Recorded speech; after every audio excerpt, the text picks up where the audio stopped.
झारखंड विधानसभा के बजट सत्र की शुरुआत हो चुकी है। 18 फरवरी को सत्र का पहला दिन था, जबकि 24 फरवरी को राज्य का बजट पेश किया जाएगा। पहले दिन राज्यपाल संतोष कुमार गंगवार ने सदन को संबोधित किया। इसके बाद शोक प्रस्ताव लाया गया, जिसमें सभी दलों के नेताओं ने अपने अपने क्षेत्रों के दिवंगत लोगों को श्रद्धांजलि दी। इसी दौरान डुमरी के विधायक जयराम महतो ने एक अहम मुद्दा सदन में उठाया और सरकार से विशेष पहल करने की अपील की। मामला दुबई में मारे गए प्रवासी मजदूर विजय कुमार महतो से जुड़ा है। दुबई में गोली लगने से उनकी मौत हो गई थी। कड़ी मशक्कत के बाद करीब 3.5 महीने बाद उनका शव झारखंड लाया गया। हालांकि परिजनों ने शव लेने से इनकार कर दिया है।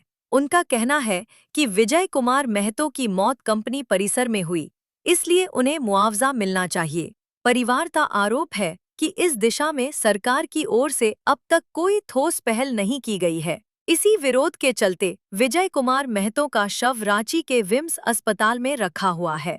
विधायक जयराम महतो ने सदन में कहा कि भले ही परिजन शव लेने को तैयार नहीं है, लेकिन उनकी मांग जायज है। सरकार चाहे तो पहल कर सकती है और परिवार को मुआवजा दिला सकती है। उन्होंने कहा कि विजय तो अब वापस नहीं आएंगे, लेकिन मुआवजे की राशि से परिवार का भविष्य सुरक्षित हो सकता है। इसी मांग को उन्होंने बजट सत्र के पहले दिन सदन में मजबूती से उठाया।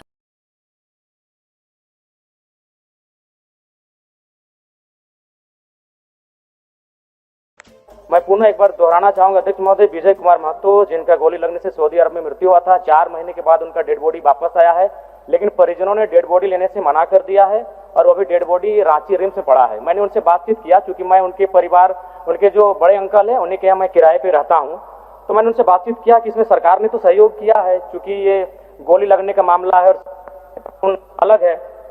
तो उन्होंने कहा कि विधायक जी अब वो तो जीवित हमारे बीच आएगा नहीं, लेकिन हम चाहते हैं कि सरकार कंपनसेशन दे, क्योंकि 25 साल का नौजवान था और परिवार बिल्कुल जिद करके बैठी है अध्यक्ष महोदय। और हम देख पा रहे हैं कि वो बॉडी लेने से मना कर रहे हो, कह रहा है कि हम लोग पुतला बनाकर उसका अंतिम संस्कार कर देंगे, लेकिन पार्थिव शरीर को नहीं लेंगे। अध्यक्ष महोदय, मैंने उनको बहुत समझाया, क्योंकि मैं उनके घर में ही रहता हूं, तो उन्होंने कहा कि विधायक जी सरकार चाहने से क्या नहीं कर सकती है। सरकार ने चाहा तो अभी आप लोग 2.5 लाख का लैपटॉप दे रही है, पूर्व में 50 लाख का फॉर्च्यूनर दे चुकी है आप लोग। और उन्होंने यह भी आग्रह किया कि इस बार की विधानसभा के सत्र में आप 17 लाख का क्रिकेट में दुखद समाचार है। मैं आपसे शरीर आने के ठीक, ये बहुत ही मार्मिक विषय है, उनकी पीड़ा को समझना चाहिए। मैं आपसे याचना करता हूं सरकार, कम से कम उनसे मिले और मुआवजा पर बात